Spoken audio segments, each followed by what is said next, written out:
ചേട്ടാ നമസ്കാരം. നമ്മൾ കുറച്ചൊരു ഗ്യാപ്പ് വന്നു. അപ്പോൾ എല്ലാവരും ചോദിക്കുന്നുണ്ട് ചേട്ടനെ ഇങ്ങനെ അന്വേഷിച്ചുകൊണ്ട്. നമ്മുടെ വീഡിയോകളുടെ താഴെ ഒരുപാട് കമൻ്റ് ഉണ്ട്. എന്നെ ഒരുപാട് പേര് വിളിച്ചിരുന്നു. ഞാനിപ്പോൾ ചേട്ടൻ ഉടനെ വരും എന്ന് ഞാൻ പറഞ്ഞു. പക്ഷേ പലരുടെ ഒരു അഭിപ്രായം എന്ന് വെച്ചാൽ നമ്മുടെ കേരളത്തിലെ ഏറ്റവും പ്രധാനപ്പെട്ട ചില സംഭവങ്ങൾ നടക്കുമ്പോൾ ചേട്ടൻ എന്ത് പറയുന്നു, പത്രിക നോക്കിയിട്ട് പത്രികയിലും ചേട്ടനെ കാണുന്നില്ല. അപ്പോൾ ഇതിലൊക്കെ ടി ജി എന്താ പറയുന്നത് എന്ന് പറഞ്ഞ ആളുകളിങ്ങനെ ആകാംക്ഷയോടെ കാത്തിരിക്കുന്നുണ്ട്. ഏറ്റവും പ്രധാനപ്പെട്ട വിഷയം നമ്മുടെ ശബരിമലയിലെ വിഷയമാണ്. ഈ ശബരിമലയിലെ കൊള്ള ഇപ്പോൾ പുറത്തു വന്നിരിക്കുന്നല്ലോ, സ്വർണ്ണമോഷണം. ചേട്ടൻ അത് എന്തൊക്കെയാണത് ഫോളോ ചെയ്യുന്നുണ്ട്, അതിൽ ചേട്ടൻ എന്താ തോന്നുന്നത്? എനിക്കതിൽ പുതുമയും തോന്നിയില്ല, അത്ഭുതവും തോന്നിയില്ല. ഇതൊക്കെ ഇങ്ങനെ സംഭവിച്ചില്ലെങ്കിലേ അത്ഭുതമുള്ളൂ. എത്ര വർഷങ്ങളായി ഇതൊക്കെ നടക്കുന്നു. ഇതിപ്പോൾ ഒരു ഇഷ്യൂ ആയി, ഹൈക്കോടതി നിന്ന് ഇടപെട്ട് ചൂടാക്കി കഴിഞ്ഞപ്പോൾ അത് വാർത്തയായി, ചർച്ചയായി ഇതേ ഉള്ളൂ. അതല്ലാത്ത പക്ഷം വർഷങ്ങളായിട്ട് ഇത് ശബരിമല മാത്രമൊന്നുമല്ല, എല്ലാ ക്ഷേത്രങ്ങളിലും ഇതാണ് നടക്കുന്നത്. എല്ലാ ക്ഷേത്രങ്ങളിലും ദേവസ്വം ബോർഡ് ഭരിക്കുന്ന സകല ക്ഷേത്രങ്ങളിലും ഇതാണ് നടക്കുന്നത്. ബട്ട് ഇത് ചോദിക്കാൻ ആരുമില്ല എന്നുള്ളതാണ് വാസ്തവം. ഇപ്പോഴും നോക്ക്, ഹൈക്കോടതി അടക്കം ഒരു മനുഷ്യൻ ദേവസ്വം ബോർഡിൻ്റെ ഓഡിറ്റ് റിപ്പോർട്ട് ചോദിച്ചിട്ടില്ല. എടോ, ആ ഓഡിറ്റ് റിപ്പോർട്ടിങ് കൊണ്ടുപോകാം ചോദിച്ചിട്ടുണ്ടോ? അതെന്താ ചോദിക്കാത്തത്? എന്താ ചോദിക്കാത്തത്? ഒരു പ്രത്യേക ബെഞ്ച് തന്നെ, ദേവസ്വം ബെഞ്ച്, ഡെസ്ക്, കസേര ഇത്യാദികളൊക്കെ ഉണ്ട്. പക്ഷേ ഒരു മനുഷ്യൻ ഇത് ചോദിക്കില്ല. ഒരു സ്ഥാപനം അതിൻ്റെ കണക്ക് എന്ന് പറയുന്നത്, കണക്ക് ഓഡിറ്റ് ചെയ്ത് ഓഡിറ്ററുടെ റിപ്പോർട്ടടക്കം വരുന്ന സാധനം, അതാണ് അതിൻ്റെ ഫൈനൽ കണക്ക്. ഈ ഫൈനൽ കണക്ക് എവിടെ എന്നാരും ചോദിക്കുന്നില്ല. ഇപ്പോൾ കഴിഞ്ഞ തവണ ഹൈക്കോടതി റിമാർക്ക് അടിച്ചു, 2014-15 വർഷം 7 ലക്ഷം രൂപ കാണുന്നില്ല. ഞാനാണെങ്കിൽ അത് വലിയ സീരിയസ് ആയിട്ട് എടുക്കുകയില്ല. 10-2000 കോടിയുടെ ടേൺ ഓവറുള്ള സ്ഥലത്ത് കണക്കിൽ 7 ലക്ഷം രൂപ ടാലി ആകാതെ വരിക എന്ന് പറഞ്ഞാൽ സർവ്വസാധാരണമാണ്. ഞാൻ പല ചെറിയ ചെറിയ കമ്പനികൾ നടത്തിയിട്ടുണ്ട്, ഇത്രയും വലിയ ടേൺ ഓവറൊന്നുമില്ല. ബട്ട് 6 ലക്ഷം 7 ലക്ഷം എന്നൊക്കെ പറഞ്ഞു കഴിഞ്ഞാൽ ഞാൻ അക്കൗണ്ടിനോട് പറയും, എടോ അത് നേരെ ഒന്ന് ടാലി ചെയ്യും, ഉച്ചയ്ക്ക് മുമ്പ് എനിക്ക് കാണണം കേട്ടോ എന്ന് പറയും. അത്ര സ്മോൾ എമൗണ്ടാണ് 7 lakhs. അതൊരു വാർത്തയായിട്ടൊക്കെ ആഘോഷിക്കുന്നു. കേസ് നോക്ക്, 10 പ്രതികളാണ് FIR, 10 പ്രതികൾ. അതിൽ 8 പേരും മുൻ ദേവസ്വം ബോർഡ് ഉദ്യോഗസ്ഥന്മാരാണ്. 1ഉം 2ഉം പ്രതികൾ, 1 ഉണ്ണികൃഷ്ണൻ പോറ്റി, 2 ബിനീഷ് ഓസമ്പടി. ഈ ഉണ്ണികൃഷ്ണൻ പോറ്റിയെ വെച്ച് ആഘോഷിച്ചുകൊണ്ടിരിക്കുകയാണ് നമ്മളുടെ സ്പെഷ്യൽ ഇൻവെസ്റ്റിഗേഷൻ ടീം. അത് വെച്ചങ്ങ് അവസാനിപ്പിക്കും മിക്കവാറും. എന്നിട്ട് ഉണ്ണികൃഷ്ണൻ പോറ്റിയുടെ പരിചയക്കാരൻ അനന്തപത്മനാഭൻ, അയാളെ സുബ്രഹ്മണ്യൻ, വെങ്കടാചലം വരും അടുത്തത്.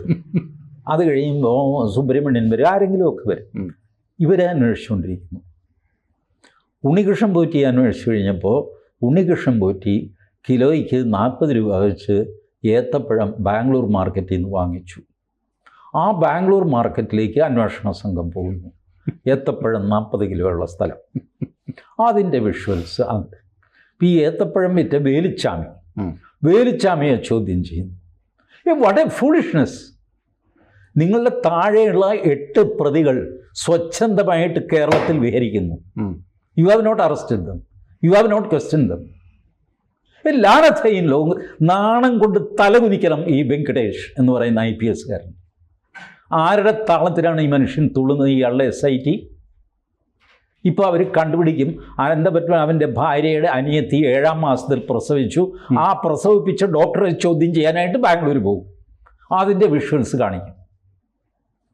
As if it is a big thing. ഇതിനൊക്കെ ശബരിമലയുമായിട്ട് എന്താ ബന്ധം? നിങ്ങൾ ചെമ്പ് പാളി എന്നെഴുതി മാസ്റ്റർ തയ്യാറാക്കിയിട്ട് ശബരിമല തന്ത്രി അടക്കം, ഞാൻ തുടക്കം മുതൽ പല ചർച്ചകളിൽ ശബരിമല വരുമ്പോഴൊക്കെ ഞാൻ ചോദിച്ചിട്ടുണ്ട്, 24 മണിക്കൂർ ഈ തന്ത്രിക്ക് എന്താ അവിടെ പണി?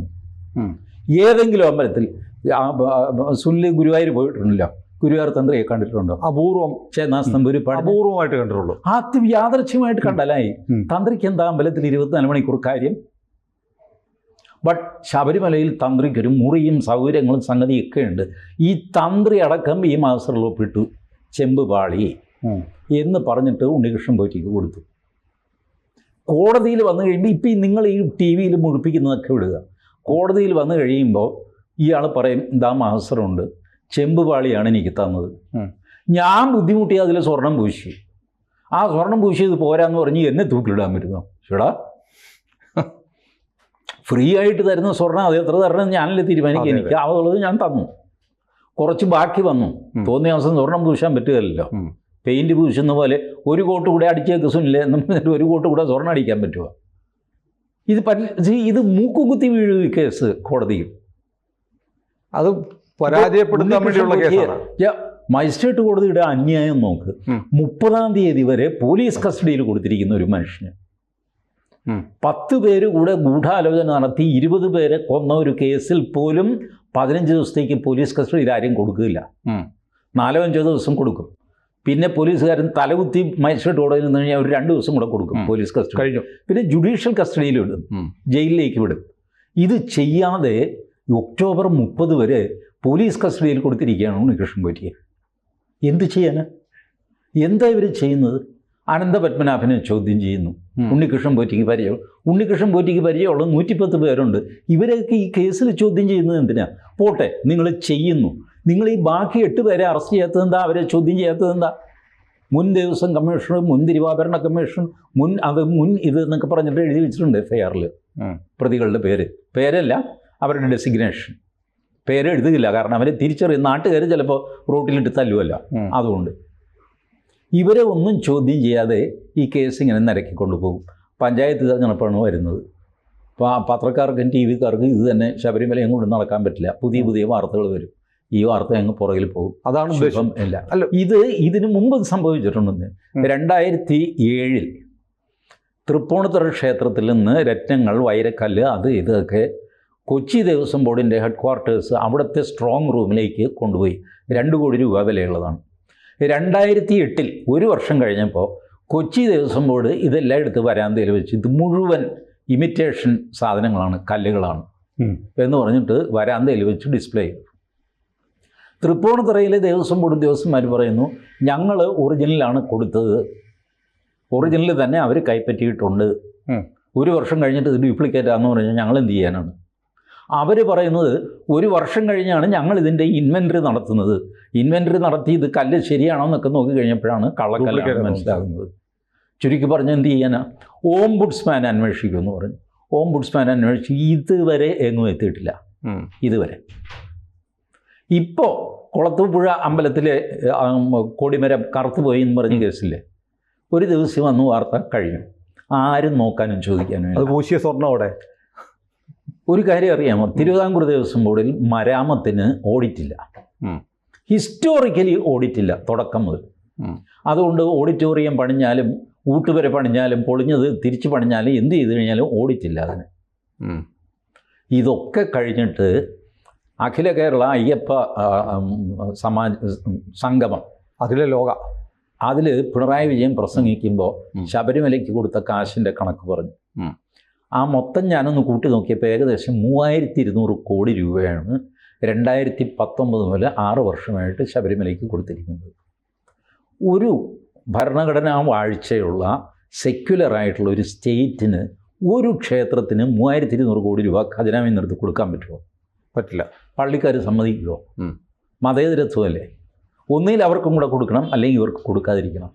ഈ ന്യായം ആരും ചോദിച്ചില്ല. 3200 കോടി രൂപ കിട്ടിയോ എന്ന് PS പ്രശാന്തിനോട് ആരെങ്കിലും ചോദിച്ചോ? കിട്ടിയെങ്കിൽ ദേവസ്വം ബോർഡ് കൊടുത്ത രസീതൊന്നും കാണണമല്ലോ. 360 കോടി കിട്ടി, 178 കോടി കിട്ടി, അത് കിട്ടി, ഇത് കിട്ടി എന്ന് പറഞ്ഞ രസീത് കാണണ്ടേ? ആ രസീത് എവിടെയെന്ന് ആരും ചോദിച്ചോ? ചോദിക്കില്ല. കൊടുത്തിട്ടില്ല. You cannot give, you just cannot give. ഒരു മുഖ്യമന്ത്രിക്ക് അങ്ങനെയൊക്കെ പരസ്യമായി കള്ളം പറയാൻ പറ്റും. കാരണം ഈ അമ്പലങ്ങൾ അങ്ങനെ നടക്കുന്നു എന്നുള്ളതിനെപ്പറ്റി ഒരു ധാരണ ആർക്കും ഇല്ല. ശബരിമലയ്ക്ക് ചുമ്മാ കാശ് കൊടുക്കാൻ പറ്റില്ല എന്ന്. എങ്ങനെ, ഏത് വകുപ്പിലാണ് നിങ്ങൾ ഒരു ശബരിമല എന്ന് പറയുന്ന ക്ഷേത്രത്തിന് ചുമ്മാ സർക്കാരിൻ്റെ കാശെടുത്ത് കൊടുക്കുന്നത്? ഏത് വകുപ്പിലാണ്? ഇതെന്താ ആരും ഒരു സെക്യുലർ സർക്കാരിന് അങ്ങനെ കൊടുക്കാൻ പറ്റില്ല, കൊടുത്തിട്ടില്ല, കള്ളമാണത്. ചെങ്ങന്നൂരിൽ നിന്ന് ആറന്മുളയ്ക്കുള്ള road finally leads to Pamba. Chengannur Aranmula റോഡിന് 320 കോടിയായി. അത് ശബരിമലയുടെ കണക്കില്ല. ആ അങ്ങനെ ഇങ്ങനെ എന്തോ ആണ് അവർ ചെയ്യുന്നത്. നിലയ്ക്കൽ പ്രൈമറി സ്കൂളിൻ്റെ മെയിൻ്റനൻസ് നടത്തി 38 കോടി രൂപ ശബരിമലയുടെ അയ്യപ്പനെ കണക്കിപ്പെടുത്തി. അങ്ങനെ ഇപ്പോൾ എടുത്ത് അതായിരിക്കണം, അതാണോ എന്ന് എനിക്കറിയില്ല, അതായിരിക്കണം ഇവരുടെക്ക്. ഇതൊന്നും ആരും ചോദിക്കുന്നില്ല, ഈ ബേസിക് ക്വസ്റ്റ്യൻസ് ആരും ചോദിക്കുന്നില്ല. ഒരു മനുഷ്യൻ ഓഡിറ്റ് റിപ്പോർട്ട് ചോദിക്കുന്നില്ല, ചോദിക്കുകയുമില്ല. അല്ല, ഞാൻ സംശയം, BJP ചോദിക്കുന്നില്ല, ചോദിക്കേണ്ടവരാണ് അവർ. ഓഡിറ്റ് റിപ്പോർട്ട് കാണട്ടെ എന്ന് പറയേണ്ടതാണ്, ചോദിക്കില്ല. അമ്പലത്തിൽ നിന്ന് ഞങ്ങൾ 10 പൈസ എടുക്കുന്നില്ല എന്ന് സർക്കാർ, എടുക്കുന്നില്ല എന്ന് ബോധ്യം വരണമെങ്കിൽ ഓഡിറ്റ് റിപ്പോർട്ട് കാണണ്ടേ? ഓഡിറ്റ് റിപ്പോർട്ട് ആരും ചോദിക്കില്ല. എടുക്കുന്നുണ്ടെന്നൊക്കെ പ്രസംഗിച്ചുകൊണ്ട് നടക്കും. ഓഡിറ്റ് റിപ്പോർട്ട് കൊണ്ടുപോകും, അതല്ലേ ഫൈനൽ, അതിലല്ലേ തെളിയേണ്ടത്, കൊടുത്തതും മേടിച്ചതുമെല്ലാം. ഇത് ചോദിക്കില്ല. BJP ചോദിക്കില്ല, വിശ്വ ഹിന്ദു പരിഷത്ത് ചോദിക്കില്ല, ഹിന്ദു ഐക്യവേദി ചോദിക്കില്ല. ഈ ആങ്കർമാർ ഒരാൾ ഓഡിറ്റ് റിപ്പോർട്ട് കാണട്ടെ എന്ന് ചോദിക്കില്ല.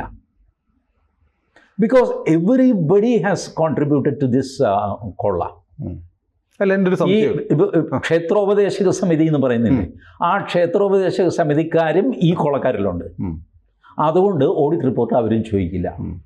ഞാൻ ഈ ഓഡിറ്റ് റിപ്പോർട്ട് കണ്ടിട്ടുണ്ട് 2014-15 ഓഡിറ്റ് റിപ്പോർട്ട് തിരുവിതാംകൂർ ദേവസ്വം ബോർഡിൻ്റെ. ഇല്ല എന്ന് പറഞ്ഞിട്ട് 2014-15 വരെ ഉണ്ട്. അത് കഴിഞ്ഞ് ഏത് വർഷത്തേക്ക് ചെയ്തു എന്ന് എനിക്കറിയില്ല. പ്രയാർ ഗോപാലകൃഷ്ണൻ ദേവസ്വം ബോർഡ് പ്രസിഡന്റ് ആയിരുന്ന കാലത്ത് അങ്ങേര് പറഞ്ഞു 7-8 വർഷത്തെ ഓഡിറ്റ് പെൻഡിങ് ഉണ്ടെന്നാണ് എനിക്ക് തോന്നുന്നത്. അല്ല ചേട്ടാ, പുള്ളി അയ്യപ്പൻ്റെ സ്വന്തം ആളാണ്. അതെനിക്കറിയാം.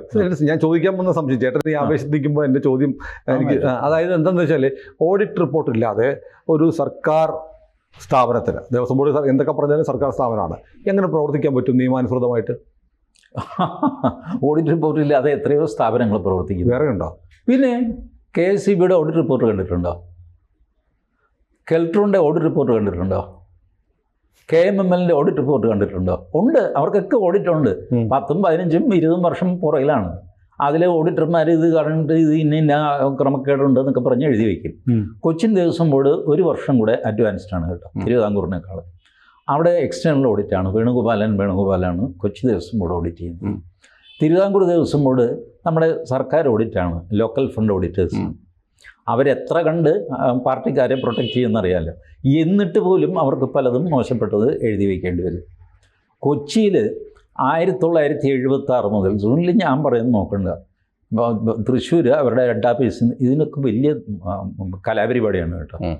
സാധാരണ വിവരാവകാശ നിയമപ്രകാരം ഒരു സാധനം ചോദിക്കണമെങ്കിൽ 10 രൂപയുടെ ഈ സ്റ്റാമ്പ് ഒട്ടിക്കണം, എന്നിട്ട് അപേക്ഷ കൊടുക്കണം.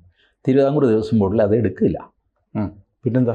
വിവരാവകാശ നിയമത്തിൻ്റെ 10 രൂപയുടെ സ്റ്റാമ്പ് തിരുവിതാംകൂർ ദേവസ്വം ബോർഡ് അച്ചടിച്ചിട്ടുണ്ട്. ആ സ്റ്റാമ്പ് മേടിക്കണം, എന്നിട്ട് അതൊട്ടിച്ച് അപേക്ഷ കൊടുക്കണം. ഈ സ്റ്റാമ്പ് ചില അമ്പലങ്ങളിലെ സ്റ്റോളിൽ കിട്ടും, എല്ലായിടത്തൊന്നും കിട്ടില്ല. അപ്പോൾ വൈക്കത്ത് അവിടെ ഒരു ചെറിയ ബുക്ക് സ്റ്റോളുണ്ട്, അവിടെ പോയി ചോദിച്ചു കഴിഞ്ഞാൽ ഈ സ്റ്റാമ്പ് കിട്ടും. ആ സ്റ്റാമ്പ് മേടിച്ച് ഞാൻ വൈക്കത്ത് പോയി ഈ സ്റ്റാമ്പ് മേടിച്ച് ഒട്ടിച്ച് അപേക്ഷ കൊടുത്തവനാണ്. അപേക്ഷ കൊടുത്തു കഴിഞ്ഞപ്പോൾ എന്നെ തോൽപ്പിക്കാനായിട്ട് അവർ പറഞ്ഞു 1400 പേജുണ്ട്, 2800 രൂപ അടയ്ക്കണം.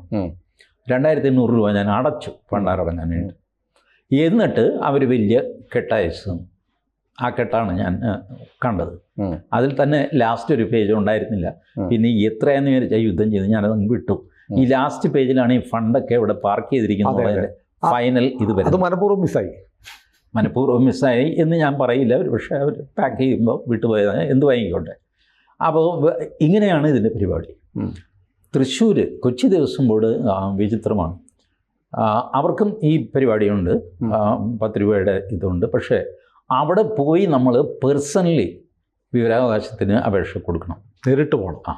ബൈ പോസ്റ്റ് പറ്റില്ല, അപേക്ഷ നേരിട്ട് കൊടുക്കണം. പക്ഷേ നമ്മൾക്ക് ബാലൻസ് ഷീറ്റ് ബൈ പോസ്റ്റ് അവർ അയച്ചു കൊടുക്കും. അത് നേരിട്ട് തരില്ല. ഞാൻ ഇതിനൊക്കെ വഴക്കണം. കാരണം ഈ ലോവർ ലെവൽ ഉദ്യോഗസ്ഥന്മാരുമായിട്ട് ഗുസ്തി പിടിച്ചിട്ട് കാര്യമില്ല. ദേവസ്വം ബോർഡ് വിവരാവകാശ നിയമക്കാർ ഈ ഉപയോഗിക്കുന്നവരെ നിരുത്സാഹപ്പെടുത്താൻ വേണ്ടിയിട്ട് അവരിട്ടിരിക്കുന്ന ഹർഡിൽസാണ്. അതിന് അവിടെ ഇരിക്കുന്ന പാവം ക്ലാർക്കിനോട് നമ്മൾ വഴക്കുണ്ടാക്കിയിട്ടൊന്നും കാര്യമില്ല. അവർ വളരെ സ്നേഹത്തോടെയാണ് പെരുമാറുന്നത്. ഞാൻ ഈ 2 ഓഫീസറും എന്നോട് വളരെ മാന്യമായിട്ട് ഇരിക്കാനൊക്കെ പറഞ്ഞിട്ടൊക്കെയാണ് വിളിച്ചത്. അവർക്കറിയാം ഇതൊക്കെ അന്യായമാണ് ചെയ്യുന്നത്. ഓഡിറ്റ് റിപ്പോർട്ട് സോഫ്റ്റ് കോപ്പി അവരുടെ കയ്യിലുണ്ട്. ഒറ്റ ക്ലിക്കിന് ദേവസ്വം ബോർഡിൻ്റെ വെബ്സൈറ്റിൽ അത് പ്രദർശിപ്പിക്കാം, ഒരു കുഴപ്പമില്ല. ഭക്തരുടെ കാശല്ലേ, ചെയ്യില്ല. ഈ വിവരാവകാശ നിയമം വന്നപ്പോൾ ഡോക്ടർ ബാബു പോൾ പറഞ്ഞിരുന്നു, വെറുതെ കിട്ടേണ്ട സാധനത്തിന് 10 രൂപ ഫീസ് മേടിക്കുന്ന ഏർപ്പാടാണ് വിവരാവകാശം. ഒരു പൗരന് വിവരാവകാശം അവൻ്റെ അവകാശമാണ്, അതിന് 10 രൂപ വേറെ, പ്ലസ് ഒരു പേജിന് 2 രൂപ വേറെ. ഇങ്ങനെയൊക്കെ ചെയ്ത് ഹരാസ് ചെയ്യണം. ഈ സാധനങ്ങൾ പുറത്തു വരില്ല. ഈ ഓരോ വർഷത്തെയും ഓഡിറ്റ് റിപ്പോർട്ട് കോടതിക്ക് കൊടുക്കണം, ഹൈക്കോടതിക്ക് ഒരു കോപ്പി കൊടുക്കണം. ഹൈക്കോടതിയിൽ എവിടെയെങ്കിലും പൊടി പിടിച്ച് കിടപ്പുണ്ടാവുന്നത് അല്ല, ഇത് കിട്ടാതെ ഹൈക്കോടതി ഇപ്പോഴാണോ ഇത് അറിയുന്നത്? കിട്ടാതിരുന്നിട്ട് ഹൈക്കോടതിക്ക് ഒരു വിഷമമില്ല. ഇല്ല, ഹൈക്കോടതിയിൽ എത്ര കേസാണെന്ന് വിചാരിക്കുന്നത്. ഞാൻ I will not blame high court. ഹൈക്കോർട്ടിന് ഈ ദേവസ്വം ബെഞ്ച് എന്നൊക്കെ പറയുമെങ്കിലും ആ ബെഞ്ചിൽ മറ്റു പല കേസുകളും ഉണ്ട്. മനസ്സിലായോ? ഇപ്പോൾ സംഭവിക്കാൻ പോകുന്നത് ഞാൻ പറയാം. മോസ്റ്റ് പ്രോബബ്ലി വിത്തൗട്ട് മലൈനിങ് എനിബഡി, ഞാൻ ജഡ്ജിമാരെയോ സിസ്റ്റത്തെയോ ഒന്നും കുറ്റം പറഞ്ഞുകൊണ്ടില്ല പറയുന്നത്. ഈ ഡിസംബർ വെക്കേഷനിൽ ബെഞ്ച് മാറും. സാധാരണ ഇതിൽ റോസ്റ്റർ മാറും. ജസ്റ്റിസ് രാജാ വിജയരാഘവൻ മാറിയിട്ട് വേറൊരു ജഡ്ജി വരും. വേറൊരു ജഡ്ജി വന്നു കഴിഞ്ഞാൽ രാജാ വിജയരാഘവൻ പാസ്സാക്കിയ ഓർഡറുകളെല്ലാം എടുത്ത് വായിച്ച് നോക്കിയിട്ട് അത് ഫോളോ അപ്പ് ചെയ്യുക എന്ന് പറഞ്ഞാൽ മനുഷ്യ സാധ്യമല്ല. അപ്പോൾ അദ്ദേഹം ഫ്രഷായിട്ട് എവിടെയെങ്കിലും വെച്ച് തുടങ്ങും. This is what is going to happen. അല്ല, ഇതൊക്കെ ഒന്ന് അവസാനിപ്പിക്കാൻ എന്ത് ചെയ്യണം? ഈ കൊള്ള അവസാനിപ്പിക്കാനായിട്ട് ക്വാളിഫൈഡ് ആൾക്കാരെ ഇതിൻ്റെ ഭരണം ഏൽപ്പിക്കണം. അതാണ് എൻ്റെ കേസ്. ഞാൻ കേരള ഹൈക്കോടതിയിൽ 2015 മൂവ് ചെയ്ത കേസ് അതാണ്. 10 വർഷമായി. ദേവസ്വം ബോർഡ് എന്ന് പറയുന്ന സ്ഥാപനത്തെ ഇതിൻ്റെ തെരഞ്ഞെടുപ്പ് ശരിയല്ല, ഇത് ആർബിട്രറിയാണ്, തോന്നിവാസമാണ്. PS പ്രശാന്തിനെ നിയമിച്ചത് എന്ത് ക്വാളിഫിക്കേഷൻ്റെ പേര്, എന്തിൻ്റെ പേരിൽ, എങ്ങനെ ആ മനുഷ്യനെ തിരഞ്ഞെടുത്തു? കോടിക്കണക്കിന് രൂപ, സ്വർണം, വൈരം, മുത്ത്, വൈഡൂര്യം, അതുകൂടാതെ ലക്ഷക്കണക്കിന് ഏക്കർ ഭൂമി, സ്ഥാപനങ്ങൾ, കോളേജുകൾ, സ്കൂളുകൾ, ഇതെല്ലാം ഉള്ളതിൻ്റെ തലപ്പത്ത് ഒരു ക്വാളിഫിക്കേഷൻ ആവശ്യമില്ല. അവർക്ക് എന്തെങ്കിലും ക്വാളിഫിക്കേഷൻ ഉണ്ടെങ്കിലും ഉണ്ടെന്നുള്ളതല്ലാതെ ക്വാളിഫിക്കേഷൻ്റെ പേരിലല്ല ആ അപ്പോയിൻമെൻറ്റ്. രാഷ്ട്രീയ നിയമനമാണ്. നിങ്ങളൊരു പഞ്ചായത്ത് ക്ലർക്കിനെ വയ്ക്കണമെങ്കിൽ ഒരു ക്വാളിഫിക്കേഷൻ നിശ്ചയിക്കുന്നില്ലേ? ഇത്രയും വലിയ സ്ഥാപനത്തിൻ്റെ തലപ്പത്തിരിക്കുന്നവർക്ക് ഒരു ക്വാളിഫിക്കേഷൻ ആവശ്യമില്ല. കേരള ഹൈക്കോടതി ജസ്റ്റിസ് ദേവൻ രാമേന്ദ്രൻ അഡ്വക്കേറ്റ് ജനറലിനോട് ചോദിച്ചു, ഈ കേസ് വാദം നടക്കുമ്പോൾ, മാന്യന്മാരിൽ മാന്യനായ ഒരു മനുഷ്യനുണ്ട്, അയാൾ ദേവസ്വം ബോർഡ് പ്രസിഡൻ്റ് ആവണമെന്ന് എനിക്ക് ആഗ്രഹമുണ്ട്, ഞാൻ എന്ത് ചെയ്യണം? പറഞ്ഞു, അല്ല, അത് government in its wisdom will decide. Okay, agreed. ഗവൺമെൻറ്റിൻ്റെ വിസ്ഡത്തെ ഒന്നും ഞാൻ ചോദ്യം ചെയ്യുന്നില്ല. ഈ മനുഷ്യനെ ആ ചാനലിലൊന്ന് കയറ്റി വിടണം എന്ന് എനിക്കുണ്ട്, ഞാൻ എന്ത് ചെയ്യണം? അപ്പോൾ ഇങ്ങനെ പറഞ്ഞു, വീണ്ടും ഗവൺമെൻറ്റിൻ്റെ വിസ്ഡം. ഇപ്പോൾ ദേവൻ രാമേന്ദ്രൻ പറഞ്ഞു, രാഷ്ട്രീയ നേതാക്കളുടെ പിന്നാലെ തലചൊറിഞ്ഞ് നടക്കണം അല്ലേ? I have to scratch my head behind politicians. ഇതല്ലേ AG ഒന്നും വേണ്ടിയില്ല. അതാണ് വാസ്തവം. ഈ തലചൊറിഞ്ഞ് നടക്കാൻ ജസ്റ്റിസ് ദേവൻ രാമേന്ദ്രൻ പറഞ്ഞു. എനിക്ക് നടന്ന കേസും സംഗതിയാണ്, ഞാനിതൊക്കെ പറയുന്നത് കോർട്ട് ലക്ഷ്യമാകുമെന്ന് എനിക്ക് അറിഞ്ഞുകൂടാ, but I don't think so. അപ്പോൾ ജസ്റ്റിസ് പറഞ്ഞു, ഇങ്ങനെ തലചൊറിഞ്ഞ് നടക്കാൻ മാന്യന്മാരെ കിട്ടില്ല, ഇൻറ്റഗ്രിറ്റിയുള്ള ഓണസ്റ്റിയുള്ള ആൾക്കാരെ കിട്ടില്ല. Therefore, you are making political appointments of your choice. That is arbitrary. But judgment വന്നു കഴിഞ്ഞപ്പോൾ അദ്ദേഹം എഴുതി, ജസ്റ്റിസ് ദേവൻ രാമേന്ദ്രൻ തന്നെയാണ് എഴുതിയത്, we are very much distressed, ഇങ്ങനത്തെ സെറ്റപ്പ് മഹാമോശമാണ്, but we don't have powers under some provision, I don't remember. അത് വെച്ചിട്ട് കോടതിക്ക് ഇങ്ങനെ ഒരു ഡയറക്റ്റീവ് കൊടുക്കാൻ അധികാരമില്ല. Now I mean supreme court. ഹൈക്കോടതി എൻ്റെ വാദം ശരിയാണ്, പക്ഷേ ഹൈക്കോടതിയുടെ അധികാരപരിധിയിൽ വരുന്നില്ല എന്ന് പറയുന്നു. അതുകൊണ്ട് സുപ്രീം കോടതി ചെയ്യണം.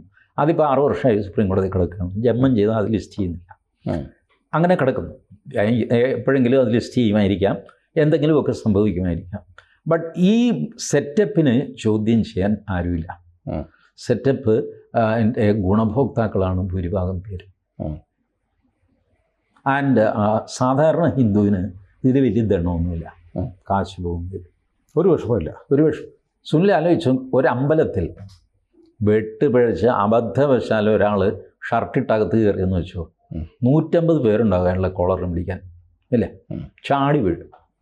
അതേസമയം അകത്തുനിന്ന് സ്വർണത്തിൻ്റെ ഒരു കുടവുമായിട്ട് ഒരാൾ പൂണൂലുണ്ടാകണം, ഷർട്ടുണ്ടാകരുത്. പൂണൂലുണ്ടെങ്കിൽ കൊള്ളാം, പൂണൂലില്ലെങ്കിലും പ്രശ്നമില്ല. സാമാന്യം നല്ലൊരു കുടവേറും ഒക്കെ ആയിട്ട് സ്വർണത്തിൻ്റെ ഒരു കുടവുമായിട്ട് ഒരാൾ ഇറങ്ങിപ്പോയി കഴിഞ്ഞാൽ അയാളെ പിടിച്ച് നിർത്തി എന്ത് എവിടെ പോകണമെന്ന് ചോദിക്കും. ആരെങ്കിലും ചോദിക്കുമോ? ഇല്ല. മാറിക്കൊടുക്കും. ഇതാണ് ഭക്തൻ. ഭക്തന് ഭഗവാന്റെ സ്വത്ത് നഷ്ടപ്പെടുന്നതിൽ ഒരു ദണ്ണവുമില്ല. ശബരിമല അയ്യപ്പൻ്റെ ബ്രഹ്മചര്യം സംരക്ഷിക്കാൻ ആരൊക്കെയോ തെരുവിൽ ഇറങ്ങിയത്? ഇപ്പോൾ ഒരാളുണ്ടോ തെരുവിൽ? ഇല്ല. അതിൻ്റെ ഉണ്ണികൃഷ്ണൻ പോറ്റിയെ നിങ്ങൾ ചെമ്പേൽപ്പിച്ചു സ്വർണം പൂശാനായിട്ട്. കോടതിയിൽ വരുമ്പോൾ നോക്കും, ഉണ്ണികൃഷ്ണൻ പോറ്റി പോയി ഞാൻ എന്ത് ചെയ്യും, മാസ്റ്റർ എഴുതി തന്ത്രി അടക്കം ഒപ്പിട്ട് എനിക്ക് തന്നതാണ് ചെമ്പ് പാളി, ഇതുകൊണ്ട് പോയി സ്വർണം പൂശലോ എന്ന് പറഞ്ഞു. അതിൽ ഒഫൻസ് ഇല്ലല്ലോ? ഒഫൻസ് ഇല്ല. പിന്നെ ഇത് സ്വർണം പൂശാനായിട്ട് കൊണ്ടുപോയി ഞാൻ ജയറാമിൻ്റെ വീട്ടിൽ അവിടെ ഇവിടെയൊക്കെ വെച്ചു പൂജിച്ചു, അതിൽ ഒഫൻസ്, ക്രിമിനൽ ഒഫൻസ് എന്താ അതിൽ? ഒരു പ്രശസ്തയായ സിനിമാ നടി, അവരുടെ വളരെ വില കൂടിയ ഒരു സാരി, സാധാരണ സിനിമാ നടിമാർ ഒറ്റത്തവണയെ സാരി കൊടുക്കാറുള്ളൂ, പിന്നെ വലിച്ചത്. ബട്ട് ഇവരുടെ ഈ സാരി അവർക്ക് കളയാൻ ഉദ്ദേശിച്ചില്ല, ചെറുതായിട്ടൊന്ന് പിഞ്ഞി ഒരു സ്ഥലത്ത് എവിടെയോ മുള്ളുകൊണ്ടോ അങ്ങനെ, അത് നമ്മളെ ഏൽപ്പിക്കുന്നു, ഇതൊന്ന് റിപ്പയർ ചെയ്ത് ശരിയാക്കി തരണം. സിനിമാ നടിയുടെ സാരിയാണ്. നമ്മൾ 3-4 പേര് ഫോൺ ചെയ്യുന്നു, ഇന്ന നടിയുടെ സാരിയാണ്, കാണണം. കാണണം, ഒന്ന് തൊട്ടാൽ കൊള്ളാം. തൊടാൻ 10,000 രൂപയാകും, തൊടണമെങ്കിൽ 10,000 രൂപ. 10,000 രൂപ ഞാനും സുനിലും കൂടെ 10-30 ആളെങ്കിലും മിനിമം 300 ആളെ തൊട്ടിട്ടുണ്ട്. സിനിമാ നടിയുടെ ഷേപ്പ് പോലെയൊക്കെ ഇരിക്കും, നമ്മുടെ ഭാഗ്യം പോലെ തൊട്ട് സായുജ്യമായിട്ട് നമ്മളൊരു 10-15 ലക്ഷം രൂപ അതിലുണ്ടാക്കും. ഇതിൽ ഒഫൻസ് ഇല്ല, ക്രിമിനൽ ഒഫൻസ് ഇല്ല. അല്ലെങ്കിൽ ഈ തൊട്ടവൻ നമുക്കെതിരെ പരാതി കൊടുക്കണം പോലീസ്. ഇത് കണസാകിണി എന്നുള്ള നടിയുടെ സാരിയാണെന്ന് പറഞ്ഞു, വാസ്തവത്തിൽ അതൊന്നുമില്ല, എറണാകുളം മാർക്കറ്റിൽ നിന്നൊരു സാരി വെച്ച് എന്നെ പറ്റിച്ചെന്ന് പറഞ്ഞ് കൊടുത്താൽ വഞ്ചന കുറ്റം എന്ന് പറഞ്ഞിട്ട് നമ്മളെ പിടിച്ചിട്ട് സ്റ്റേഷൻ ജാമ്യം കൊടുത്തു വിടും. അതിൽ കവിഞ്ഞ കേസൊന്നുമില്ല. ഇതാണ് ഈ ഉണ്ണികൃഷ്ണൻ പോറ്റി ചെയ്തിരിക്കുന്നത്. കോടതിയിൽ പോയി കഴിയുമ്പോഴല്ലേ ചെമ്പ് പാളി ടെക്നിക്കലായിട്ടാണല്ലോ നോക്കുന്നത്. നിങ്ങൾ ചെമ്പ് പാളി കൊടുത്തനോ? കൊടുത്തു. ചെമ്പ് പാളിയാണ് നിങ്ങൾ എഴുതി കൊടുത്തോ? അല്ല, അത് കള്ളത്തരമാണോ അല്ലയോ എന്ന് ഉണ്ണികൃഷ്ണൻ പോറ്റി നോക്കേണ്ട കാര്യമില്ല. നിങ്ങളുടെ ഇരിക്കുന്ന ചെമ്പ് പാളി നിങ്ങൾ കൊടുക്കും. അല്ല, അങ്ങനെ നോക്കുമ്പോൾ ഉണ്ണികൃഷ്ണൻ പോറ്റി ദേവസ്വത്തെ സഹായിച്ചു. ചെമ്പ് കിട്ടിയത് പുള്ളി സ്വർണം പൂശി തിരിച്ചു കൊടുത്തു. അതെ, മൂല്യവർദ്ധന നടത്തി. അതാണ് അയാളുടെ ആർഗ്യുമെന്റ്. ചേട്ടാ, എനിക്ക് ചെമ്പ് പാളി തന്നു, ഇത് സ്വർണം പൂശണമെന്ന് പറഞ്ഞു. ഞാൻ സ്വർണം പൂശി കൊടുത്തു. ആ പൂശി കൊടുത്തതിൽ കുറവുണ്ട് എന്ന് പറഞ്ഞാൽ ഇതെന്തൊരു പരിപാടി? അല്ലെങ്കിൽ എന്നോട് ഇത്ര ഗ്രാം സ്വർണം പൂശണം, കാശം പിടിച്ചോന്ന് പറയും. ഇത് മാത്രമല്ല, ഉണ്ണികൃഷ്ണൻ പോറ്റി മതിയെന്ന് ഇവർ തീരുമാനിച്ചതല്ലേ? അതെ അതെ. ഉണ്ണികൃഷ്ണൻ പോറ്റിയിട്ട് ചേട്ടാ സ്വർണം പൂശാനുണ്ടോ എന്ന് ചോദിച്ചാലല്ലോ. ഇവർ പോറ്റി ഇവിടെ എനിക്ക് മേല സാറേ, അല്ലല്ല അത് താൻ തന്നെ എൻ്റെ ഒരു സന്തോഷത്തിന് ഈ ചെമ്പ് പാളി ഒന്ന് കൊണ്ടുപോകും സാറേ, ഇതൊക്കെ വലിയ പ്രയോജനം, ഞാൻ ബാംഗ്ലൂരാണ്, ഇത് ചെയ്യേണ്ടത് ചെന്നൈയിലാണ്. അങ്ങനെ പറഞ്ഞാൽ പറ്റില്ല. ഇങ്ങനെ പറഞ്ഞാണ് ആ മനുഷ്യനെ കൊണ്ട് ഇത് ചെയ്യിച്ചത്. എന്നിട്ട് അയാളെ പിടിച്ചിട്ട് ഇപ്പോൾ വലിയ ആൾ കളിക്കുന്നു. ആര്? വെങ്കടേഷ് IPS. അതിന് താഴെയുള്ള ഒറ്റ ഒരുത്തനെ ചോദ്യം ചെയ്തിട്ടില്ല.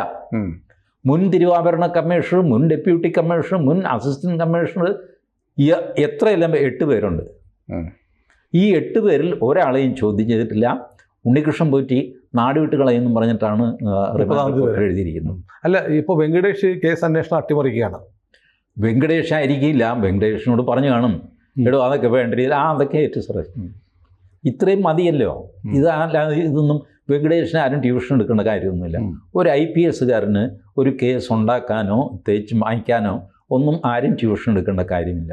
He knows who is the boss, ഇത് എവിടെ പോകണം, എന്ത് ചെയ്യണം, ദാറ്റ് ഈസ് ഓൾ. ഇതൊന്ന് ഡ്രാഗ് ചെയ്ത് കഴിഞ്ഞാൽ ഷൂ എന്ന് പറഞ്ഞ് തീരുന്ന കേസ്. ഇതിനു മുമ്പും ഇതുപോലെ ധാരാളം, ഞാൻ പറഞ്ഞില്ലേ, ഫ്രം 1976 ഇൻവെൻട്രി ഇല്ലാതെ കിടക്കുകയാണ് കൊച്ചി ദേവസ്വം ബോർഡിലെ സകല ആഭരണങ്ങൾ. തൃപ്പൂണിത്തുറയിൽ 3 കല്ലറയുണ്ട്. ഞാൻ ഈ കല്ലറകൾ തുറന്ന് സ്റ്റോക്ക് എടുക്കണമെന്ന് പറഞ്ഞിട്ട് ഹൈക്കോടതിയിൽ പോയി. എന്നുവെച്ചാൽ കല്ലറയിലെ സ്വർണവും സംഗതിയും എല്ലാം കൂടെ ഹെഡ് ഓഫീസിലേക്ക് മാറ്റാൻ ഇവർ തീരുമാനമെടുത്തു. ഞാൻ പറഞ്ഞു അത് മാറ്റരുത്, അത് തരംതിരിക്കണം. നിത്യനിദാനത്തിനുള്ളത്, ഉത്സവത്തിനെടുക്കുന്നത്, പുരാവസ്തു മൂല്യമുള്ളത്, പിന്നെ അല്ലറ ചില്ലറ ഈ കൈ കാല് സ്വർണത്തിൻ്റെയൊക്കെ ഇങ്ങനെ അസുഖം മാറാനൊക്കെ ആയിട്ട് ആൾക്കാർ ഇടില്ല. അതൊക്കെയാണ് ഉരുക്കി ബാറാക്കുന്നത്. അത് ചിലപ്പോൾ ഹൈ ക്വാളിറ്റി സ്വർണ്ണമൊന്നും ആയിരിക്കില്ല. അപ്പോൾ അതിങ്ങനെ 4ആയിട്ട് തരം തിരിച്ച് ഇനം തിരിച്ച് കണക്കെടുത്തിട്ട് വേണം ഇത് ട്രാൻസ്ഫർ ചെയ്യാൻ. ഹൈക്കോടതി എനിക്ക് സ്റ്റേ തന്നു.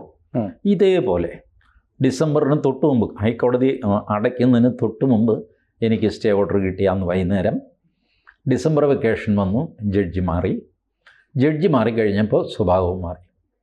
നേരത്തെ പറഞ്ഞു. പിന്നീട് വന്ന ജഡ്ജി, അദ്ദേഹം മരിച്ചുപോയി, തോട്ടത്തിൽ ബി രാധാകൃഷ്ണൻ.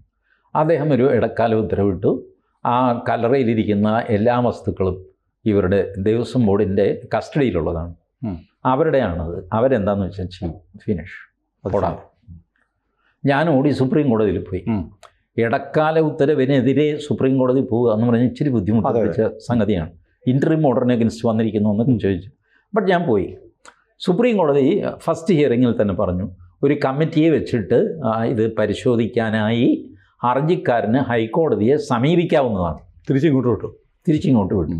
ഇവിടെ കൊണ്ടുവന്ന് ഞാൻ ഇത് സമർപ്പിച്ചു. കേസ് അടുത്ത 18-ാം തീയതിക്ക് ലിസ്റ്റ് ചെയ്തു. പിന്നെ 19-ാം തീയതി, പിന്നെ 25-ാം തീയതി, അങ്ങനെ താരിഖ് പോയി, ഒന്നുമില്ലാതെ. ഇതിനിടയ്ക്കാണ് ഒരു നെറ്റിപ്പട്ടം ബാക്കിയുണ്ടായിരുന്നു. ഏത് റെയിൽവേ ലൈനിന് കൊടുത്തല്ലോ കൊച്ചി രാജാവ്.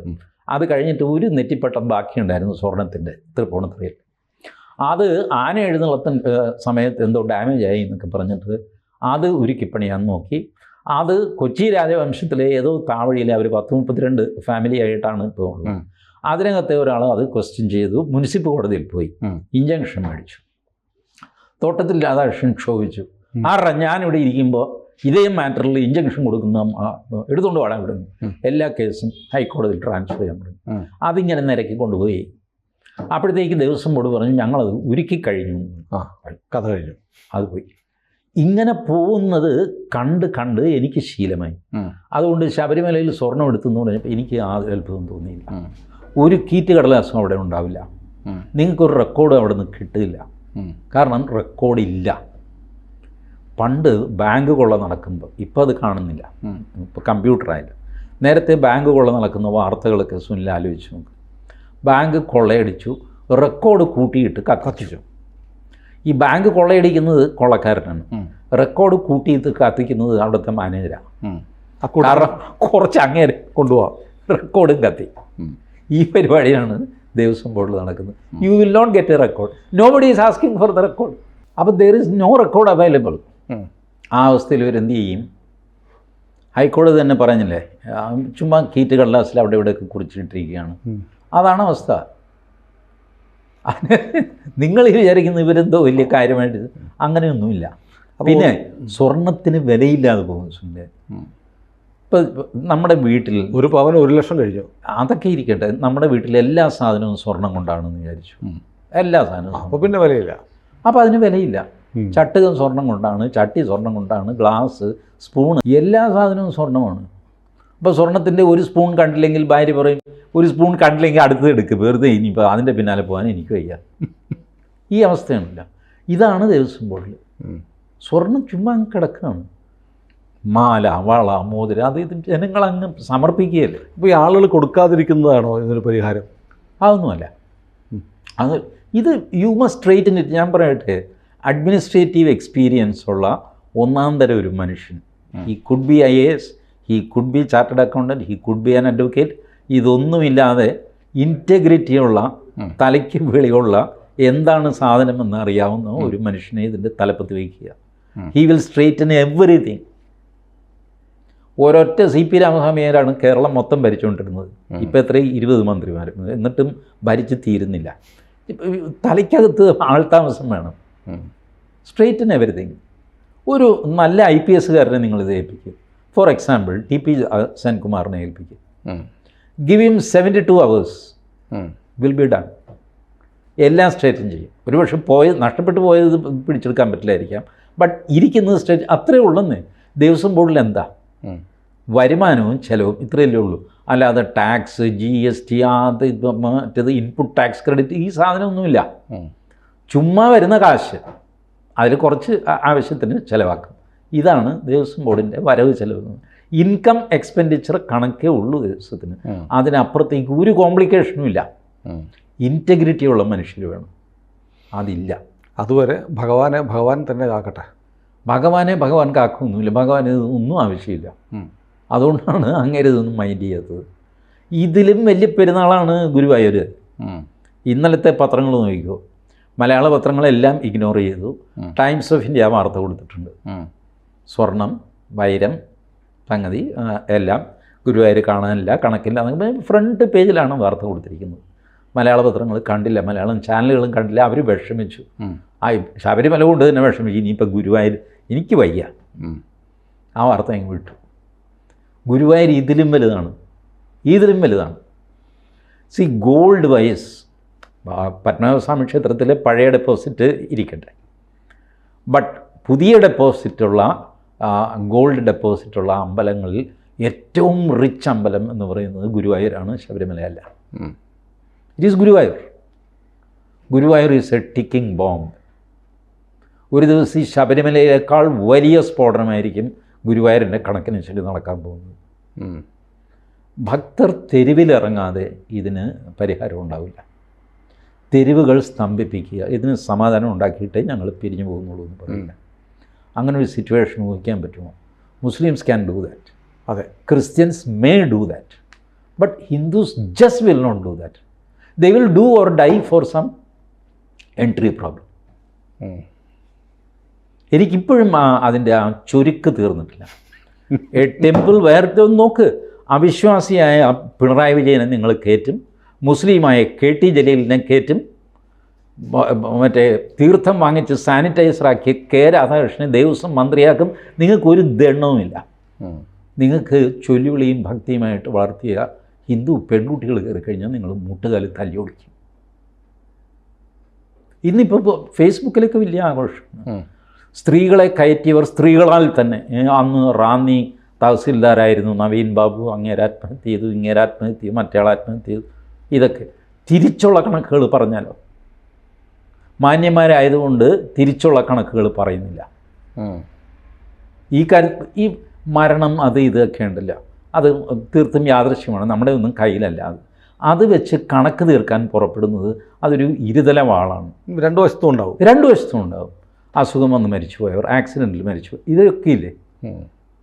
ശബരിമല സ്ത്രീ വിഷയത്തിൽ സമരം ചെയ്തവരിൽ എത്രയോ പേര് ആക്സിഡൻറ്റ് കൊണ്ട്, അസുഖം കൊണ്ട്, ഇതൊക്കെ നിനക്ക് അങ്ങനെ തന്നെ വേണം എന്ന് ഞാൻ പറയാറില്ല, എനിക്ക് തോന്നാറുമില്ല. അതും ഇതും തമ്മിൽ ബന്ധിപ്പിക്കരുത്. വെറുതെ ക്രൂരമായ ഒരു സംതൃപ്തി നിങ്ങൾക്ക് കിട്ടുന്നതല്ലാതെ that is not the issue. എപ്പോഴെങ്കിലും ഈ ക്ഷേത്ര സ്വത്തിന് എത്ര കാലമായി ഇത് കൊള്ളയടിക്കപ്പെടുന്നു? എത്ര കാലമായി? 1811 മൺട്രോ സാഹിബ് ഏറ്റെടുത്ത കാലം മുതൽ കൊള്ളയടിക്കാൻ വേണ്ടിയിട്ടാണ് ഏറ്റെടുത്തത്. തിരുവിതാംകൂർ റാണിക്ക് കപ്പം കൊടുക്കാൻ കാശില്ല. കപ്പം കൂട്ടിച്ചോദിച്ചു കമ്പനി, തരാൻ പറ്റില്ല, ഇന്ത്യയിൽ കാശില്ല. കാശ് നിങ്ങളുടെ അമ്പലത്തിലല്ലേ കാശിരിക്കുന്നത്. അങ്ങനെയാണ് ഇത് ഏറ്റെടുക്കുന്നത്. ഒരു നോട്ടിഫിക്കേഷൻ പോലും ഇല്ലാതെ, നോ നോട്ടിഫിക്കേഷൻ, ചുമ്മാ വെർബലി അങ്ങ് ഏറ്റെടുത്തു മൺട്രോ സാഹിബ് കാശുള്ള സകല അമ്പലങ്ങൾ. No questions. അന്ന് ശരി, ഈസ്റ്റ് ഇന്ത്യ കമ്പനിയോട് എതിരാൻ നേരമില്ല. പിന്നീട് ബ്രിട്ടീഷുകാർ, അവരോട് എതിരാൻ നേരമില്ല. പിന്നീട് രാജഭരണം, രാജാവിന് ഇത് വെച്ചൊഴിയാമായിരുന്നു, രാജാവ് വെച്ചൊഴിഞ്ഞില്ല.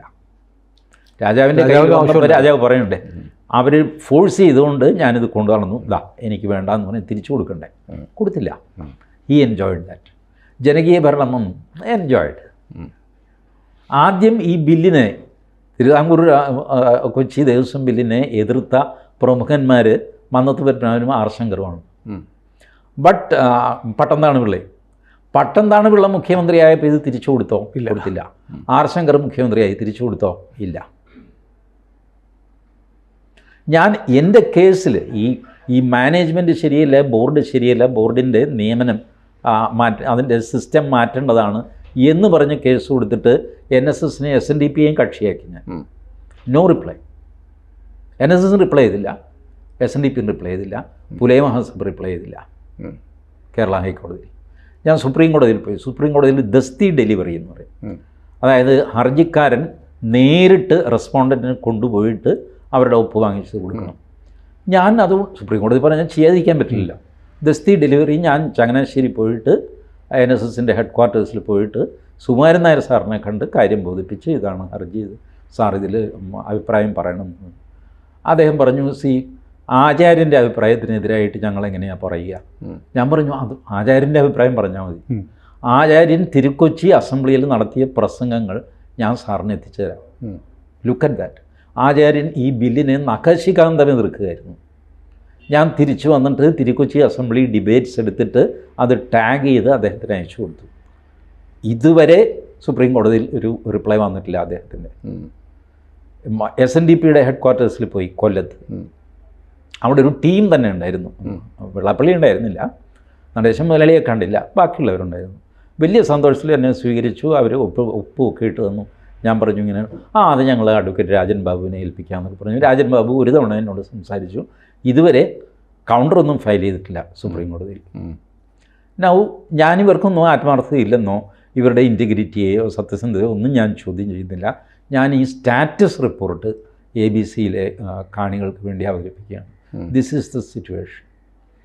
I am alone fighting. Of course ഞാൻ പെറ്റീഷനും സുബ്രഹ്മണ്യൻ സ്വാമി റെസ്പോണ്ടൻറ്റുമായിട്ടാണ് ഹൈക്കോടതിയിൽ ഞാൻ കൊടുത്തത്. സുബ്രഹ്മണ്യൻ സ്വാമി, NSS, SNDP, പുലയ മഹാസഭ, ഹിന്ദു ഐക്യവേദി, ഈ റെസ്പോണ്ടൻസ്. സുപ്രീം കോടതി പോയപ്പോൾ ഞാൻ സുബ്രഹ്മണ്യൻ സ്വാമിയുടെ അടുത്ത് റിക്വസ്റ്റ് ചെയ്തു, സാറ് മെയിൻ പരാതിക്കാരനാവുക, ഞാൻ രണ്ടാമത്തേതാവാം. കാരണം അവിടെ സുപ്രീം കോടതിയിൽ TG മോഹൻദാസ്, ഏത് TG മോഹൻദാസ്, സുബ്രഹ്മണ്യൻ സ്വാമി എന്ന് പറയുമ്പോൾ പുള്ളി പൊതു താല്പര്യ ഹർജിമാൻ അറിയുമല്ല ജഡ്ജിമാരൊക്കെ.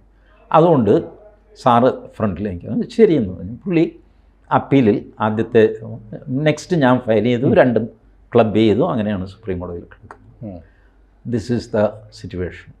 Now tell me what more can I do for this? ഞാനിത് കണ്ടിട്ട് എനിക്ക് തുടക്കത്തിൽ ഞാൻ പറഞ്ഞില്ലേ, എനിക്ക് ഞെട്ടലും ഉണ്ടായില്ല, അതിശയവും ഉണ്ടായില്ല. ഇതിങ്ങനെ സംഭവിച്ചില്ലെങ്കിൽ എനിക്ക് അതിശയം ഉണ്ടാകും. വെറുതെ ഇരിക്കുന്ന കൊടിമരം കറുത്തുപോയി. പ്രഭാകരൻ നേരെ വിളിക്കും. പ്രഭാകരൻ നേരെ ഒന്ന് നോക്കി, ഈ കൊടിമരം ഇച്ചിരി ചെരിഞ്ഞിട്ടില്ലേ? ചെരിവൊന്നുമില്ല. ഉണ്ടുണ്ട്, ഒന്ന് നന്നായിട്ട് നോക്ക്. അപ്പോൾ പ്രഭാകരൻ നേർക്ക് മനസ്സിലാവും ചെരിഞ്ഞിട്ടുണ്ട് എന്നുള്ള ഉത്തരമാണ്. മൂപ്പര് നമ്മുടെ അടുത്തൊരാളുമാണ്. നമുക്കിപ്പോൾ എന്താ ചെരിഞ്ഞു? ഒരു പൊടിക്ക് ചെരിഞ്ഞിട്ടുണ്ട്. മറ്റേ ഇങ്ങനെ കുട്ടനെ വിളിച്ചപ്പം അവിടുത്തെ മൂത്താശാരിയാണ്. പുള്ളിയെ വിളിക്കുന്നു, നോക്ക്, ചെരിഞ്ഞു. ധ്വജപുനഃപ്രതിഷ്ഠ, പിരിവ്, ഈ പരിപാടിയാണ് നടക്കുന്നത്. ഉത്സവം, അമ്പലം ഞാൻ പറയുന്നില്ല, അമ്പലം പറഞ്ഞ ആൾക്കാരെയൊക്കെ പെട്ടെന്ന് തിരിച്ചറിയാൻ പറ്റും. കഥകളി, 17 ലക്ഷം രൂപയുടെ കഥകളി. 17 ലക്ഷം രൂപ അവിടുത്തെ ഒരു ജ്വല്ലറിയുടെ ഓണർ സ്പോൺസർ ചെയ്യുന്നു. കഥകളി ഞാൻ സ്പോൺസർ ചെയ്യാം. 17 ലക്ഷം രൂപ ആവുമോ? പിന്നെ അതും അതിൽ കൂടുതലൊക്കെ ആവും. 17 lakhs. ഇത് ഓഡിറ്റ് റിപ്പോർട്ടിൽ ഞാൻ പറഞ്ഞ 2014-15 അതോ 15-16 അതിൻ്റെ ഓഡിറ്റ് റിപ്പോർട്ടിലുള്ളതാണ്. ഇദ്ദേഹം സ്പോൺസർ ചെയ്യുന്നു. അപ്പോൾ അദ്ദേഹം നേരിട്ട് കഥകളിക്കാർക്ക് കാശ് കൊടുത്തു. അവർ കഥകളി നടത്തി, അവർ പോവുകയും ചെയ്തു. ഈ സമിതി, ക്ഷേത്രോപദേശക സമിതി 17 ലക്ഷം രൂപ എഴുതിയെടുക്കുന്നു കഥകളിക്കാർക്ക് കൊടുത്ത വകയിൽ. ഇത് ഓഡിറ്റ് ചെയ്യുന്നു 4, 5, 10 വർഷം കഴിഞ്ഞിട്ടാണ് ഓഡിറ്റർ ഇത് കണ്ടുപിടിക്കുന്നു. 17 ലക്ഷം വെട്ടിച്ചിട്ടുണ്ട്. ആര്? ക്ഷേത്രോപദേശക സമിതി. ആ ക്ഷേത്രോപദേശക സമിതി ഓഡിറ്റ് റിപ്പോർട്ട് പുറത്തുവിടണമെന്ന് ആവശ്യപ്പെടുമോ? ഇല്ല. ആ ക്ഷേത്രോപദേശക സമിതിയിലെ ആൾക്കാർ TV-യിൽ വന്നിട്ട് ശബരിമലയിൽ സ്വർണ്ണക്കൊള്ള, ഇങ്ങേരുടെ അമ്പലത്തിൽ ഇങ്ങനെ കഥകളിക്കൊള്ള നടത്തിയിട്ടിരിക്കുക, ആ സ്വർണ്ണക്കൊള്ള എന്നൊക്കെ പറയും. ബിനോയ് ജോണിന് സന്തോഷം, ആരൊക്കെ ആങ്കർ, അവർക്കൊക്കെ വലിയ സന്തോഷം. കാരണം എല്ലാവരും ബും ബും ബും എന്ന് പറഞ്ഞിട്ട് അങ്ങ് സംസാരിക്കുന്നുണ്ട്. പിണറായി വിജയനെ ഇപ്പം തൂക്കിക്കൊള്ളണം എന്നൊക്കെ പറഞ്ഞിട്ട് എല്ലാവരും സംസാരിക്കുന്നത്. ശരി, അതിരിക്കട്ടെ. ഇത് കഴിഞ്ഞിട്ടേ നമുക്ക് ആ പട്ടാഴി ക്ഷേത്രത്തിലെ ഓഡിറ്റ് റിപ്പോർട്ട് ഒന്ന് എടുത്താലോ എന്ന്. അദ്ദേഹത്തിൻ്റെ കഥ കഴിയും. പട്ടാഴി പറയുമ്പോൾ ഒരാളുടെ കഥ കഴിയും, കൊട്ടാരക്കര പറയുമ്പോൾ അടുത്ത ആളുടെ കഥ കഴിയും. കഥ ഓരോന്നോരോന്നായിട്ട് കഴിയും. അതെ, ഇതാണ് സംഭവിച്ചുകൊണ്ടിരിക്കുന്നത്. എല്ലാം കൂടെ കുഴഞ്ഞ് മറിഞ്ഞ് നാശമായി കിടക്കുകയാണ്. ഇതിൽ നിന്ന് ഒരു ക്രിമിനൽ കേസും ഉണ്ടാക്കിയെടുക്കാൻ പറ്റും. ഉണ്ടാക്കിയെടുക്കാമെങ്കിൽ പോലും ഇവരെങ്ങനെയെങ്കിലും അല്ല ഉണ്ണികൃഷ്ണൻ പോറ്റി അയാളെ ഇളാക്കി പിടിച്ച് എന്തെങ്കിലും ഹരാസ് ചെയ്യുന്നുള്ളത്. അതിനപ്പുറം ഈ വെങ്കടേഷ് ടീമിന് ഒന്നും ചെയ്യാൻ സാധ്യമല്ല. അവർ ആത്മാർത്ഥമായത് ചെയ്യാം. They will come under political pressure എന്ന് എൻ്റെ ആരോപണം മാത്രമാണ്. I am not questioning his integrity. ഒരു പോലീസ് ഓഫീസർക്ക് ജീവിച്ചു പോകണ്ടേന്ന് ഇതിൻ്റെ നടുക്ക്. അതെ അതെ, അയാൾ ഇപ്പോൾ ഈ സിസ്റ്റവുമായിട്ട് ഏറ്റുമുട്ടി വേണ്ടാത്ത ട്രാൻസ്ഫറും സംഗതിയും ഒക്കെ ആയിട്ട് മരിക്കാനായിട്ട് പറ്റുമോ? He will also play his game. I will not blame him. But ഇനി സിൻസിയറായിട്ട് അദ്ദേഹം ചെയ്യാമെന്ന് വിചാരിച്ചാൽ പോലും ഒരു റെക്കോർഡും കിട്ടാതെ വെറുതെ ഇരുട്ടി അവസാനിപ്പിക്കേണ്ടി വരും. ഏതായാലും ഈ ഞാൻ സംസാരിക്കുമ്പോൾ വലിയ ആവേശത്തോടെയാണ് ചേട്ടനെ കേട്ടത്. പക്ഷേ ഈ പറഞ്ഞത് മുഴുവൻ വളരെ ഹൃദയഭേദകമായ കാര്യങ്ങളാണ്. പ്രത്യേകിച്ച് ഒരു ക്ഷേത്രവിശ്വാസി ആയതുകൊണ്ട് എനിക്ക്, പ്രേക്ഷകർക്കും അങ്ങനെ തന്നെയായിരിക്കും. സുനിലെ, you go through KP Sankaran Nair report 1984. അതാണ് ദേവസ്വത്തെ സംബന്ധിച്ച് ഇറങ്ങിയ ഏറ്റവും അവസാനത്തെ സമഗ്രമായ റിപ്പോർട്ട്. പിന്നെയും റിപ്പോർട്ടുകൾ ഉണ്ടായിട്ടുണ്ട് ലിമിറ്റഡ് പർപ്പസിന്. സമഗ്രമായ റിപ്പോർട്ട് ലാസ്റ്റ് 1984 ആണ്. KP ശങ്കരൻ നായർ കണ്ണീരോട് അതിലെഴുതുന്നുണ്ട്, ടിപ്പു സുൽത്താൻ നശിപ്പിച്ചതിനേക്കാൾ കൂടുതൽ ക്ഷേത്രങ്ങൾ ഹിന്ദു സമാജം അവരുടെ പിടിപ്പുകേട് കൊണ്ട് നശിപ്പിച്ചിട്ടുണ്ട്. എഴുതി വച്ചിരിക്കുന്നു. അതിനപ്പുറം നോക്കാനും ചോദിക്കാനും ആരുമില്ലാതെ കാട് കയറിയും പിന്നെ കയ്യേറിയും ഹിന്ദുക്കൾ തന്നെ കയ്യേറി. ഇന്നിപ്പോൾ പറയുന്നല്ലോ ക്ഷേത്ര സ്വത്തുക്കൾ കയ്യേറി. ആരാസുല്ലേ കയ്യേറിയിരിക്കുന്നത്? ഐ എം ടെലിങ് യു, 80% ഹിന്ദുക്കളാണ് കയ്യേറിയിരിക്കുന്നത്. 80%. 20% could be Muslims or Christians. 80% കയ്യേറി കയ്യിൽ വെച്ചിരിക്കുന്നത് ഹിന്ദുക്കളാണ്. 2000 പറ നിലം ഉണ്ടായിരുന്നു തുറവൂർ TD ദേവസ്വത്തിന്. 2000 പറ നിലം എന്ന് പറഞ്ഞാൽ 2000 പറ വിത്ത് വിതയ്ക്കാവുന്ന വിസ്തൃതി. എത്ര വലുതായിരിക്കുന്ന ആലോചിച്ചു. ഇത് പാട്ടം നിയമം വന്നു കഴിഞ്ഞപ്പോൾ പാട്ടക്കാരുടെ ആയിട്ട് മാറും. 99.9% കൊങ്ങിണിമാരാണ് പാട്ടക്കാർ. അവരുടെ അമ്പലമാണ്. അവർക്ക് പറയാമായിരുന്നു സർക്കാർ എന്ത് നിയമം വേണേൽ കൊണ്ടുവരട്ടെ, ഞങ്ങളുടെ ദൈവത്തിൻ്റെ സ്വത്ത് ഞങ്ങൾ എടുക്കില്ല, പോട്ടെ ഞങ്ങൾ 50% എടുക്കുകയുള്ളൂ, ബാക്കി ദൈവത്തിന് തന്നെ പറഞ്ഞില്ല. ചെയ്തില്ല കൊങ്ങിണിമാർ. കംപ്ലീറ്റ് അവരങ്ങെടുത്തു. അടുത്ത തവണ ഈ പാട്ടം നിയമം കഴിഞ്ഞ് വന്ന ഉത്സവത്തിന് ശാപ്പാട് കൊടുക്കാൻ വരാപ്പുഴയിൽ നിന്ന് നെല്ല് കൊണ്ടുവരേണ്ടി വന്നു. തുറവൂർ കരി പോയി കണ്ടിട്ടുണ്ടോ? ഇത്ര വിശാലമായ പാടങ്ങളാണ്, ഒരു കുരുവില്ല. ഒരു പറ നെല്ല് ഞാൻ അമ്പലത്തിൽ കൊടുക്കും എന്ന് കൊങ്ങിണിമാർ തീരുമാനിച്ചിരുന്നെങ്കിൽ 2000 പറ നെല്ല് ആ അമ്പലത്തിൽ ഇപ്പോഴും വരുമായിരുന്നു. ചെയ്യുന്നില്ല. ഒരു പറ നിലത്തിന് ഒരു പറ നെല്ല് ഞാൻ ദൈവത്തിന് കൊടുക്കുമെന്ന് പറയണ്ടേ? ചെയ്തില്ല. അതിന് ഹിന്ദു യുനോ ഈ അമ്പലം കൊള്ളയടിക്കുന്നതിൽ ഞാൻ അടങ്ങുന്ന ഹിന്ദു സമുദായത്തിന് വലിയ പങ്കുണ്ട്. That must be admitted. Malabar ദേവസ്വത്തിലേക്ക് ഞാൻ കടക്കുന്നില്ല, കാരണം കണ്ണീരിൻ്റെ വലിയൊരു കടലാണ് മലബാർ ദേവസ്വം. കഷ്ടമാണ്. കൂടുതൽ വാർത്തകളും വിശേഷങ്ങളും നിങ്ങളിലേക്ക് എത്താൻ ABC മലയാളം സബ്സ്ക്രൈബ് ചെയ്യുക, ബെൽ ബട്ടണും അമർത്തുക.